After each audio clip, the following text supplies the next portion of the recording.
All right, well, we are officially at 2 o'clock. So I think I'll get us rolling in deference to the people who are here and who are here on time. I see people more and more coming in all the time here. But we'll get started. So good morning or afternoon, depending on where you are. I'm Mike Jameson, Managing Director of Stryker Munley Group. I'd like to welcome all of you from around the country joining us in a discussion of how best to communicate through COVID-19 and into the future. I hope you're all well and staying safe. As a group, our presenters here today have a great deal of experience with issues management and crisis communications. We're going to speak a bit about what you can do today to work through your issues, but more importantly, we're going to talk about what happens next after the crisis has passed, and it will. What will your world look like, and how can you best adapt? To be sure, it won't be business as usual. We'll not be going back to normal. As in all major crises, what comes after is a new normal, perhaps even a better normal. We can guess at what's to come, but we don't have all the answers. What we can do is to be prepared to communicate to our staff and customers in a way that will get us all moving in the direction of success. These methods do not change, and it's here that our experience will be valuable. Our presentation will take about 25 minutes. After that, we'll have a question and answer session. You'll see a Q&A box at the bottom of your screen, I hope. We will also make the entire presentation available via video link for all of you, so feel free not to take notes. We are going to get started with Casey Boggs in Portland. Thank you, Mike. Hello, everyone. I truly hope you, your family, and your team are doing well. Boy, what a crisis. What a crisis. What a crisis. Anyways, we're going to take the next 20, 30 minutes to walk you through a lot of the steps, actions. Won't give us a whole lot of time to get into too much detail, but we're going to top line it for you. But it's a time to also take a big, deep breath. For last month, we've gone through the ringer, right? It's been so many different unforeseen, undiscussed things that most folks have not gone through such a crisis. But in a way, we have. The team here we've assembled really has gone through this. And me personally, for better for worse, been through what we call crisis sprints. And this one is what we call a crisis marathon. And the difference really is the crisis sprints that we've done through from everything from the race riots in Los Angeles in '92 to the dot-com bust and explosion to the 9/11. And then obviously everything else in between, the financial disruption and 08. Boy, we are seeing something we've never seen before. But again, the rules still apply if it being a sprint or a marathon. But what comes out of all of this more than anything is communications. And that's what we're going to provide today. How to communicate now, but also to how to communicate after this is all done. And they very much are similar. And I want to start really by underscoring the regularity of your communications. The term over-communicate is key, maybe, but we will also want to emphasize finding a rhythm or a pattern on your communications. And what I mean by that is scheduling meetings with your target audience on communicating to them on Fridays or twice a week or throughout the month, but have a scheduled time so your target audience knows what to expect from you and what you're going to be saying ahead of time. Because it's not good enough anymore just to sporadically shoot a note out and say, okay, we're going to communicate now. But the best practice that we've seen through any crisis is providing kind of that regularity of communications. And what do you say in that communications? Well, my colleague Kevin will provide a little more of that depth and tone, but I want to underscore really empathy. Come from the heart, be real, provide some really concise, clear information that's going on, being as transparent as you never have before. Right now, you have to be as transparent with your financials, with what's going on, with the conversations you're having with your staff, with your, with the members, your customers, your patients, whomever. Right now, it's time to be transparent. And one piece I want to underscore as well is exercising the inside-out approach to communications during a crisis. Not one size fits all here, folks. And what I mean by that is look at all your take an exercise here. Look at all your priority audiences and list those out, and then prioritize what you're going to, who should be communicated to first, what you're going to tell them, and then take a kind of a sequential look at how you're going to communicate moving forward. And it starts with the board, it starts with executives, but certainly flows all the way through. There's going to be some consistency in all that communication, but make sure that you think through every audience as you're doing so. Now I want to take you through more of best practices on providing reassurance as well as direction. So reassurance, we got this, right? They're looking for a leader, looking for a guide, and you're it.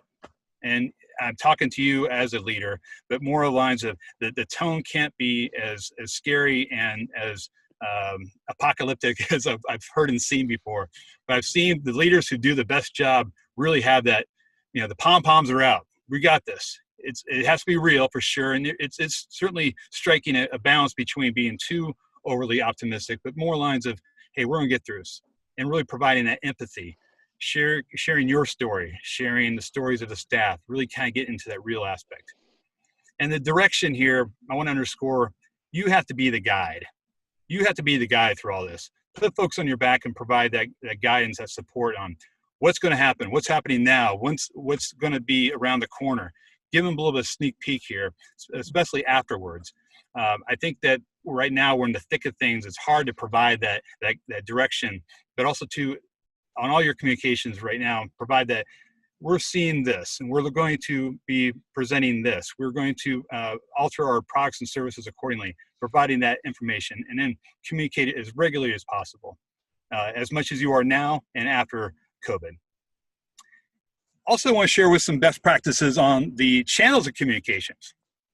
Channels of communication. So right now we are working with the nursing associations. We're working with the financial services world. We're working with real estate, both the commercial and the residential side. We're also working with the financial leaders here in the banks and credit unions. And one, or actually three areas that we've seen the best value here as far as the communications channels is the Q&A. The old Q&A. But it's as opposed to writing this long soliloquy of wonderful words on, hey, we got this or whatever, put it in a Q&A format. What are the questions that are in the psyche and the minds of your audience, your staff, your employees, your customers, your influencers? What's in this? What are the questions that they actually have? And then answer them and put it in that format. And also it's your chance to anticipate questions, right? And also to a video. No better time now than ever. This is an awkward thing that we've all learned how to do Zoom. And better for worse, we are using Zoom. Use video to your advantage and provide those timely messages and be real. Nothing more than 60 or 90 seconds. And one tip here as well, the gold standard that I've seen is the Marriott CEO. He is providing some really good candid information right now on what's going on in their company. It seems to be, it's almost a heartfelt, transparent message that's going on to not only their employees, but also to customers that, hey, we got this. Yeah, it's going to hurt, and it's what's going on. And also labeling out as much detail as possible. But it really does provide kind of the gold standard in how you're going to communicate through video. And the last part here is a town hall meeting. Similar to the video, which is have a structure, 60 to 90 seconds, the town hall meeting provides a little more of a venue to not only yourself, but also other folks like the CFO or the patient relationship manager or the chief information officer. Provide the key elements, the key stakeholders in your group to provide that message on a regular basis. So a good mixture of Q&A, a video, and a town hall meetings are going to get you through this not only now, but also do afterwards. Adopt these mechanisms. And the last part I want to talk about is the crisis response teams. So now that you're in the thick of things, you're learning how to really become a crisis responder and incident response responder. That's fine, but I would encourage you to deputize one or two folks from that team to start looking at future crises. Not only COVID, but also to some other ones as well that you want to make sure that they are seeing the future. What's going to happen? What are some ramifications behind what's happening here, and preparing accordingly? Because during a crisis, to actually make some changes, it's fine, but more lines of your next team has to look to the future and anticipate accordingly. So that's it for me. I want to turn it over to my colleague in Boston, Mr. Kevin. Thanks, Casey. I just want to say a quick thanks to everybody out there for joining us today. I'm sure most of you are probably feeling pretty zoomed out at this point. We appreciate you taking some time out of your day to join one more Zoom meeting, adding that to your calendar and being with us here today. I look forward to what everybody has to share at the end. So I'm going to try to keep this as brief as possible so we can get to hear your thoughts and ideas and insights as well. So with that said, I want to talk a little bit about the important role we need to play as we begin to plan our emergence from this crisis and into recovery mode. At Stryker Munley, we firmly believe that communicators and marketers are not only the owners and gatekeepers of the brand and the messaging, but that we must also be change agents and business strategists within our own organizations. None of us can truly be effective at our jobs if we're tasked with communicating information that isn't aligned with the realities of the organization. So it falls on us to not just communicate the message, but to really understand that the messages we are communicating are based in reality, based in the capabilities of our organization as they've changed through this crisis, right? And as we emerge from this, we're going to go from crisis response to change management. And we need to be able to flick that switch and understand that we are now in a change management mode. And to do that, we have to understand how the crisis has changed the company and your organization and how it's changed employees. And then we have to look outside and see how has the crisis changed all the people we need to communicate effectively with, our customers, our partners, our key stakeholders. And we need to look at this change, not just in terms of how do we have to sell different to them, but really understand the change on a professional level. How have people's jobs changed? Are they even in the same jobs that they were? We may find that our marketing lists, 40% of our marketing lists are invalid now because people aren't in those jobs anymore. So if we do a lot of email marketing, we may have bad lists now. So we need to go out and refresh those. We need to think about personally how people have been impacted, financially, and then also socially, emotionally, physically, and spiritually. And we need to look at all of those, gather as much data as we can about how people have been impacted to truly understand how we strike the right tone and the right timing with our messaging as we emerge from this crisis and manage change. A couple quick examples from my own experience. The CEO of one of our client companies had within the span of a week, had his mother-in-law and his wife's grandfather pass away from COVID-19. And knowing that helps me be a better consultant to them in terms of how we interact. We have another organization that is a large human service agency, and they provide training, day habilitation training services for people with developmental disabilities. And they had one of their clients post on a social media channel that if they didn't reopen their day habilitation facility immediately, that individual was threatening to harm himself. And so monitoring your social channels for communications about how your target audiences are feeling and the people you serve are feeling is really important. And we can't promise what we can't deliver. So to do that, we have to look at how we're restructuring operations based on how the crisis has affected our organization and the people that work for us and the people we serve. We need to find authoritative and validated sources of information to make those decisions.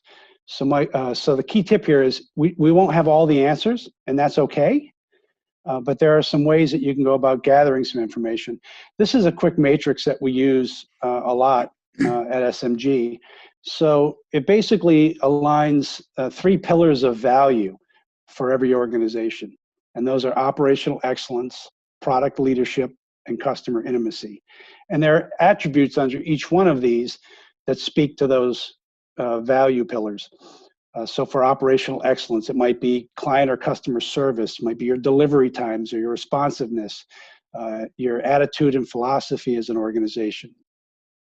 Product leadership, the quality of your products, what your unique offerings are, the people that work for the organization, and then your ability to innovate and create. Customer intimacy, right? brand awareness. How well do your audiences understand? How loyal are they to you? How much knowledge and data do you have access to understand your customers and your stakeholders? And what are the strengths of your relationships and partnerships? All of these things are going to change as a result of this crisis. So it's time to take a look at these things and reset and make sure that all of your brand messaging and your communications are aligned with the new reality of your organization and the new reality of the people that you are serving and delivering your products and services to. It's really, really important. I think, Mike, next slide, please. So how do we do this? We got to take control, right? You have to embrace the change, and you've got to be flexible. So, start doing your calisthenics and limber up a little bit. So we have to look ahead, not back. And internally, we want to set new expectations and goals. So the metrics that we've all been using as professional communicators within our organizations are going to change, right? Sales goals might not be the same. Marketing metrics might be different. If your company was a bricks and mortar business that had a whole bunch of locations and now those are shuttered and not all of them will be reopening, then your metrics are changing. I mentioned earlier, your lists for who you're marketing to might change.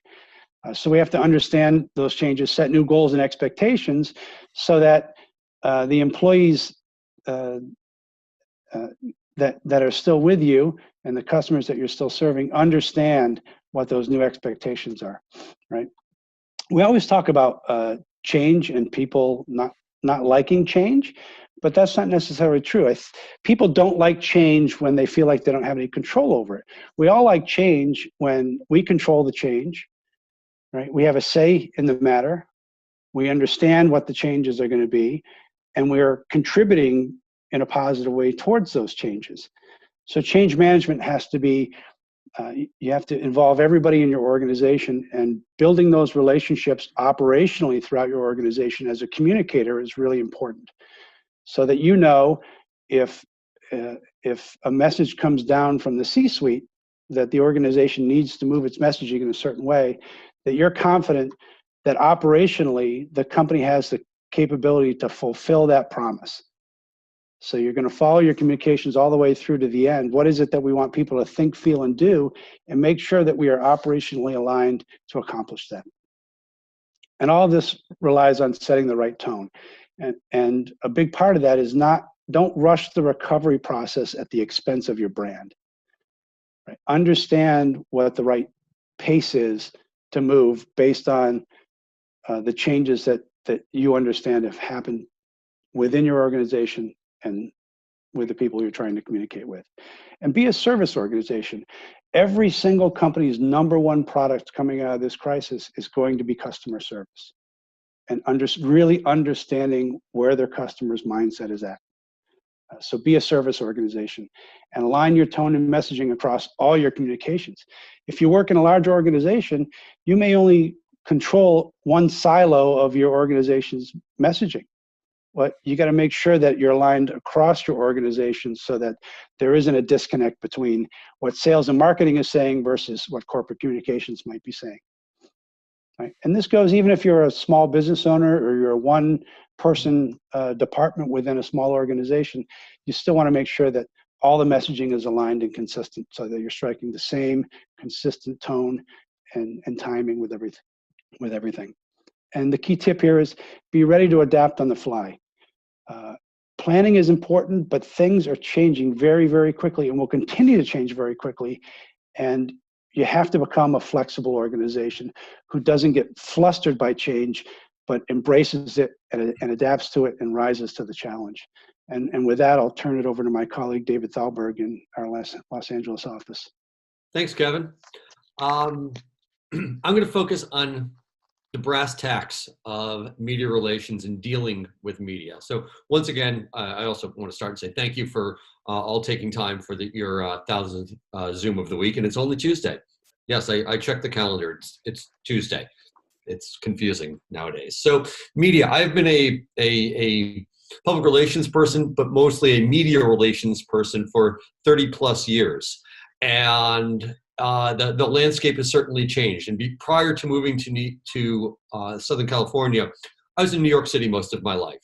And even though it's different, this pandemic, the closest thing to me it comes to is 9/11. Again, a different circumstance, but I recall oddly going to the office on 9/12 and 9/13. And I did go to the office, and there were some people there saying, "What do we do?" I said, and we all sat and waited, and we spoke to our friends in the media.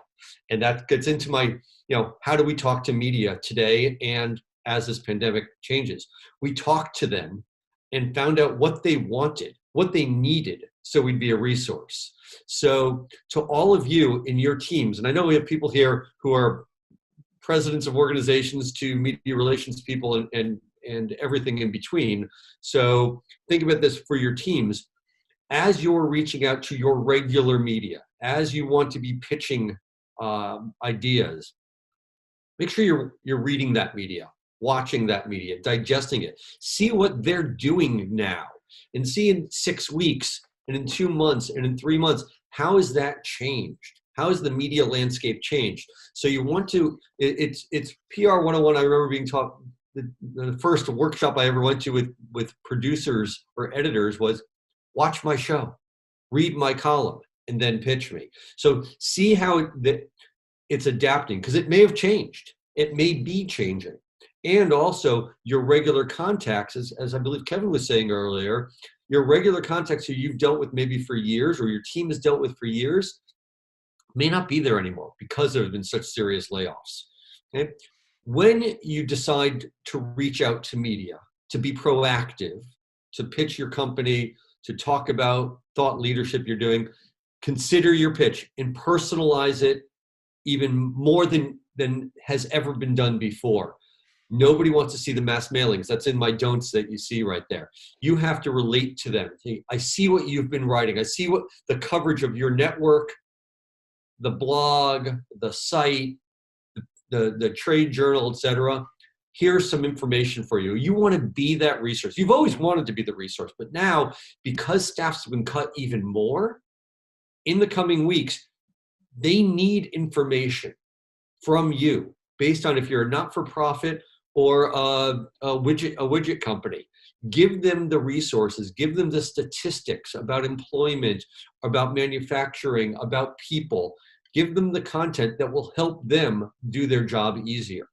Okay, and then as we move along, every email I've been sending out, I've been whittling it down a little bit, but that you've been receiving, I've been receiving, they're all starting now. Hope you and your family are doing well, because we care. It's the greeting. That's going to be the handshake of the future. So, but just consider what you're sending out to media, what you're presenting on your websites, in your marketing material, that could be open to backlash, could be open to insensitivity. Share it with people who are outside of your realm first to see if they get it. Especially if you think you're doing something creative or think you're doing something that may stir the pot a little bit. You don't want to be those people. And I'm going to show you a couple of examples in a moment. You don't want to be that company that the New York Times writes about saying, can you believe I received this kind of pitch from this company? You don't want to be on that list. So really think about how you're pitching, who you're pitching, when you're pitching, and what you're pitching. And as you're developing your messages through your businesses, how they're relevant to the time. And you may need to change them based on how this pandemic moves, through the curve as we're flatlining, and if it maybe bumps up again in the fall. So in the don'ts, again, mass mailings, you need to personalize. So it goes back to the do's. It can't just be generic. It needs to be very specific to whom you're pitching and relevant to that audience. Don't invent a tie-in. People are doing it. We've seen it. I received an email yesterday, and I don't know how it got through my spam filter, from one of the big 4 phone companies, a regional manager or salesperson from a city about 800 miles away from me, tying into COVID, saying through telecommunications, we need to do blah, blah, blah. Can we meet and discuss about this? I thought it was a horrible pitch to me. I get what he was doing, but it didn't connect with me. And maybe he's getting some response, but the way it was worded, he was trying to use my sensitivity about the situation to sell his service. I didn't like it. Don't come off as profiting from the crisis. Again, you don't want to be creating a new product that's not tied into what you're doing and then pushing it out. It's swarmy and it's not going to make you look good. Yes, will new technologies, will new line of communications such as Zoom be, change over the next few months and years because of this pandemic? Absolutely. There will be, invention is the mother of necessity, correct? But just don't come off swarmy. That seems to be my word of the day. Speaking of swarmy, Mike, if you could just click, here are some actual pitches, some subject lines. Oh, there they are. Oh, so I was expecting the gray box. How about that? That were featured in a New York Times article about a week or so ago. These were either subject lines or in pitch letters. Don't let COVID-19 steal your beauty routine. Even if you are pitching a beauty blog or a beauty magazine, right? Appropriate. They are looking for features. They are looking for content. That's not a good way to do this. This pitch, the second one, this is actually what got somebody very livid. Let me know if you'd like to talk to Star, and it was a name of reckon, for her new film, Dead by Dawn. Happy to coordinate. It was during a really bad news day when that came out, and it was a bad time to do it.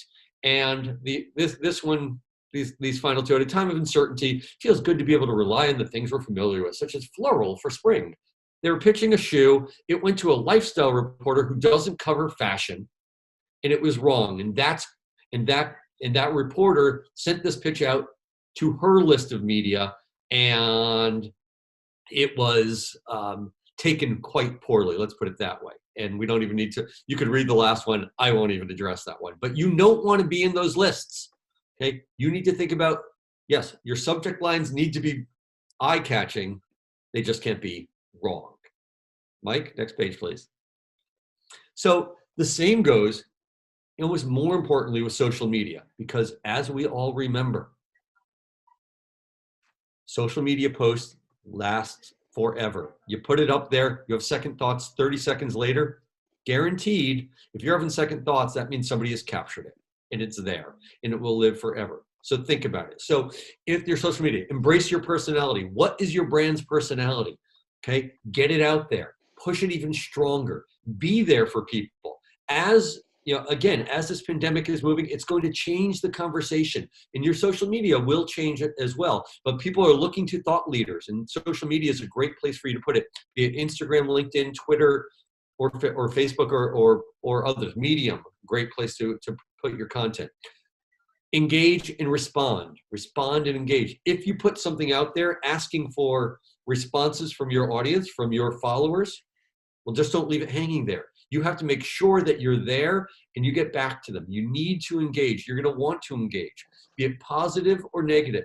Have a content plan prepared for all of your social media that you're sending out there, or that your team is sending out there, whoever manages it on your team, and think about that as well. It's now time to really consider your social media team. And I know that could be one person, or it could be, a full team, but have a planning deck of what your responses are going to be, both positive and negative, as the situation goes. Be inventive when appropriate. And then also, while you're sending some out, because we've seen the wrong social media go out, think of your team's family. Think of your audience's family. Think about who you're addressing. Would mom want to post it up on her refrigerator if that matters to you?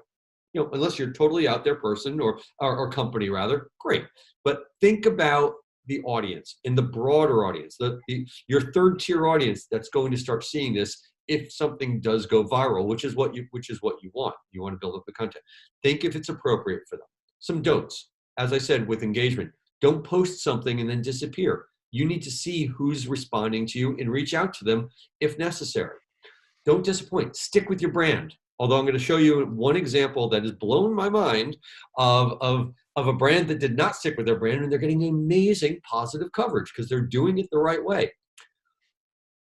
Unless expected, don't offer medical advice, don't offer medical commentary or political commentary. Again, unless that's your brand. If you're the My Best Pillow guy, great, because people expect it from his pillow company, but people also expect religious and political from him. But if you've never done it before, now is not necessarily a good time to do that. So when your CEO, if your CEO comes to you, if you're a brand manager, have a frank conversation with that person. If you're the CEO and you're thinking about it, have a frank conversation with your marketing team. Say, is this right? Is this the right place to do this? This might be the most important. Few of us are doing it, but there are enough people that it's worth the warning. Don't have automated messages going out. A lot of people have them scheduled through a Hootsuite, TweetDeck, something like that. Don't do it, because let's say you've got it scheduled for the week out or even a day out, and then something bad happens about this pandemic and you're sending out a light social media post or something that is incorrect information at the time, it's going to reflect poorly on you. Okay. And just as a reminder, don't ignore your social media. It's there. It is so important in the media. The traditional media is looking at your social media. They want to see you as thought leaders. They're looking for thought leadership from you. And that is going to be able to be shared so well through social media, because again, getting with the traditional media, not, the CNNs, you know what they're covering. CNBC, you know what they're covering. Although if it's financial, you can get in there if it's appropriate for you. But I want to show you one quick example of a company that surprisingly is doing it right. Steak-umm. Do you remember Steak-umms from when you were, well, for me, it was in middle school. It's the first thing I was able to cook. I was able to make a cheesesteak on the stovetop. I started seeing that Steak-umm was sending posts out about this pandemic and about the rules of the road. And I thought this was very odd, but it turns out their messaging, they've done this before when there have been other tragedies or other situations, and they're a voice of reason. And their product is selling out in stores right now. People are finding their posts relatable. It goes 100% against the grain, but it's working for them. They're being very simple, sort of to the point. And I recommend go take a look at their Twitter feed. It's really quite fascinating how they've taken a brand that is not top of mind, not in the top 100 brands you would have thought of, but they've become a thought leader through this pandemic. So I hope that's been helpful. And if not, we're going to go back now about 150 years with my friend Casey. He doesn't look that old, but he's got one last tip for you before we get to the Q&A. And look forward to hearing more from you soon. Yeah, 7 years ago, folks. But anyways, we were looking at historically, right? What we learned from the crisis sprints in the past, boy, nothing bigger than what Mr. President Lincoln was going through Civil War.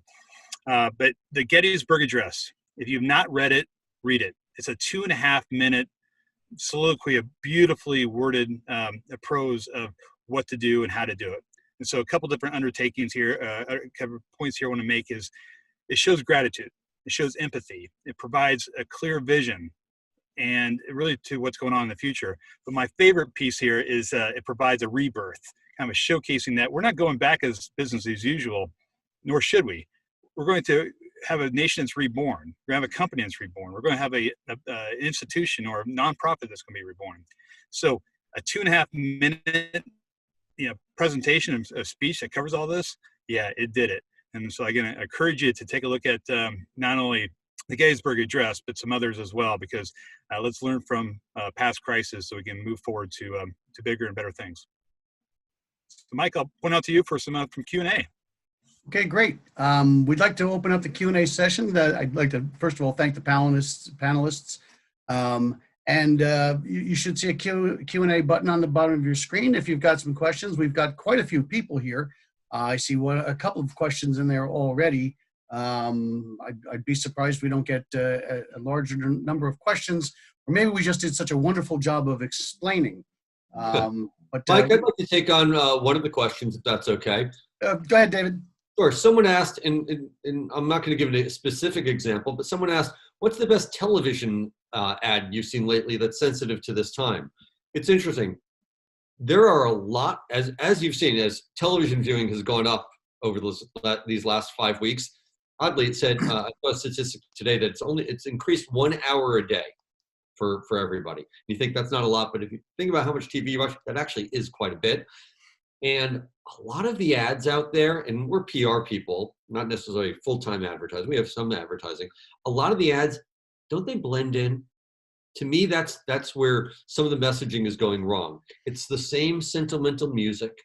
It's the same, it's a great message. We care about our employees. We care about our customers. We're here for you. It's hard to distinguish between a Walmart ad and a Home Depot ad and an Allstate insurance ad and a McDonald's ad right now.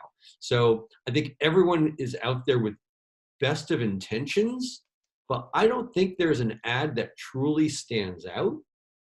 Burger King did something yesterday, and I won't get it correct. I saw an ad for them. You can go in and get a free Whopper. Oh no, you can get it to go to stay at home, and they're very creative. So I think there was something there about that. And also, I do think the auto insurance companies have done pretty well just getting their message out that, hey, we know you're not driving as much. We're giving you a refund. And when we're hearing everyone's getting a refund, and you actually see that in your next bill, that's a positive to them. I think they're doing a very good job. Good stuff, David. I'm going to tackle this question from rushing the recovery, how to communicate and not necessarily kind of have a sense of rushing, getting back to operations, back to service. How will we know if we are rushing the process? It's really hard to know if you are rushing the process, but certainly I think the advice we would give you is to kind of take a step-by-step approach. Take it as you see things are unfolding, anticipating what's going to happen ahead of time. That's okay to make sure that you are communicating to that end. I don't necessarily see it as a rush, but I see it as more of a timely, topical addressing the situation. And I think it's one of the things where, as I mentioned earlier, having regular contact with your target audience, it's not rush, but more lines of a vision for the future. So we've got a suggestion as well from one of our attendees, and she suggests coordinate your key points and messages with everyone communicating for the company on any channel. Don't send mixed messages, and coordinate so that the messages go out in the same time frame. I think that's a really good advice and something we all need to do. We often help clients do a communications audit where we look at just that type of a thing to make sure that there isn't any disconnect between their messaging, particularly in large complex organizations that have different owners of different messages. There's always the need to go back and make sure that those messages are aligned with the brand and coordinated and supportive of each other and don't contradict each other in any way. So thanks for that suggestion. Somebody asked if reporters and editors are so busy with COVID-19, is it even possible to pitch a non-COVID-19 story? And the answer is yes, but it goes back to some of the points I raised of follow the media, see what they're writing about. I do a lot of work in the automotive industry, so there are the auto trades who are still talking about cars that are coming up in the fall, new technologies in automobiles, new ads that are coming out. Some of the automotive companies I work for are doing charitable work, so we're tying that in as well. But it sort of goes back to the person who's pitching shoes. You don't pitch the shoes to the automotive writer, you pitch the shoes to the fashion writer who is, and the influencers who still are out there, who are still posting that. Also, if again, in consumer, anything food related is working really well. Home care, landscaping, all home design. People are home now, so they have more time to do things. So you need to think about what it is you're pitching and pitch it to the right person. That's where I said, don't do a big blanket mass email, targeted, and it could be received well. Let me tackle this question about if you received federal loans of your business. Is it okay to talk about that? or does it reflect negatively on you or the company? It really is a case-by-case basis for sure. I think the short answer here from our perspective is it's okay. I think providing transparency to your audience, obviously to the board, to the your staff, and to the other constituents as part of your company, it's okay, because there's no shame in receiving federal loan. In what more lines, does it necessarily have to be broad community consumption that you have done so? That's up to you. But from a communication side to your internal constituents, I think it's a-okay. I'll just add on to that I think we're seeing this play out in real time right now with news stories. The lists are out there about who's receiving these dollars, and there are companies who, one organization, Shake Shack, which is a chain of restaurants, gave back $10 or $15 million when it became public that they had taken those funds. And I believe they're an organization worth $250 million or something. Harvard University was in the news today in Boston for receiving $9 million in federal funding when they have an endowment that is worth billions of dollars. So their brand is going to take a little heat for this, and we'll see how they respond. But that just came out today. Someone asked a question, and I had to deal with this recently. How do you handle press conferences or breaking news given social distancing in order of no gatherings of more than 10 people? I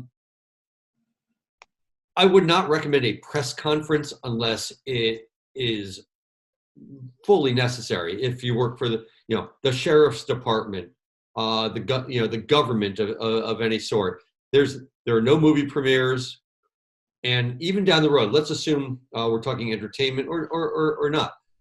So going back to press conference, if you feel the need to do a press conference, you get a lot of towns and national will use a pool reporter, or if you watch Governor Cuomo's press conferences from New York, he'll have 3 reporters. They're sitting about 10 feet from each other, asking the questions, and just a couple of cameras in the background.